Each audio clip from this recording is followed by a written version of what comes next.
চট্টগ্রামে চাকুরি জাতীয়করণের দাবিতে বিক্ষোভ করেছেন আনসার সদস্যরা। দুপুরে নগরীর আসকার দিঘির পাড় এলাকায় চট্টগ্রাম জেলা কমান্ড্যান্ট আনসার ভিডিপি কার্যালয়ের সামনে বিক্ষোভ করেন তারা। এ সময় আনসার সদস্যরা মিছিল নিয়ে আসকার দিঘির পাড় এলাকায় জড়ো হন। পরে তারা দাবি আদায়ে রাস্তায় অবস্থান নিয়ে বিক্ষোভ করেন। এতে আনসার বাহিনীর চট্টগ্রাম জেলা কমান্ড্যান্ট AHM সাইফুল্লাহ হাবিব সহ অন্যরা বক্তব্য রাখেন।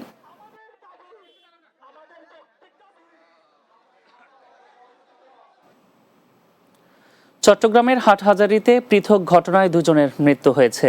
হাটহাজারী বন্যা দুর্গত এলাকায় বিদ্যুৎ স্পৃষ্ট হয়ে মোহাম্মদ জিয়াউর রহমান সাকিব নামের এক যুবকের মৃত্যু হয়। রাতে উপজেলার ফরহাদাবাদ ইউনিয়নের ইউসুফ চৌধুরীর বাড়িতে এ ঘটনা ঘটে। তিনি স্থানীয় মোহাম্মদ জসিম উদ্দিনের পুত্র, পেশায় গাড়ি চালক। ঘরে বন্যার পানি ঢুকে গেলে সাকিব IPS এর সংযোগ খোলার সময় বিদ্যুৎ স্পৃষ্ট হয়ে মারা যান। অন্যদিকে উত্তর ফতেহাবাদ ধোপার দিঘির পাড়ে পরিত্যক্ত একটি ভবন থেকে দৌলত শরীফ নামে এক ব্যক্তির মরদেহ উদ্ধার করেছে পুলিশ। তিনি উপজেলার গড়দুয়ারা ইউনিয়নের পূর্ব গড়দুয়ারা গ্রামের বাসিন্দা।